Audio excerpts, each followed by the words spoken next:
অনেকে মনে করে যে ভাই সৌদি আরবে থাকি, মাস শেষে মনে করেন যে ৮০,০০০ টাকা ৯০,০০০ টাকা মনে করেন যে বেতন পাই। এরপরে মনে করেন যে এসি রুমে ঘুমাই, আর এসি রুমে মনে করেন যে কাজ করি।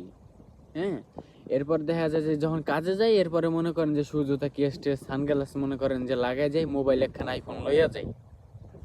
এটা ভাইবা মনে করে যে যারা বই রইছো না, যে বিদেশ যাইমু, এসি রুমে ঘুমাইমু, একটা আইফোন কিনালামু, মাস শেষে মনে করো যে ৮০,০০০ টাকা বাইতে পাঠাই দিমু, এই চিন্তা যারা করে মানে বাইরে আইতে চাইতেছো না, সৌদি আইতে চাইতেছো, যে কোনো দেশে যাইতে চাইতেছো, টাকা মনে করো যে এমনি এমনি দিয়া জানা, এই যে সুযোগটা পায়দা যায়, এরা ভাইবো না যে ভাবলইতে লিখে যাই, কাম করতে যাই, এটা পরের কাম। পরে এমনি মনে করো যে ৮০,০০০ টাকা ৯০,০০০ টাকা তোমার এমনি এমনি দিয়ে দিব না।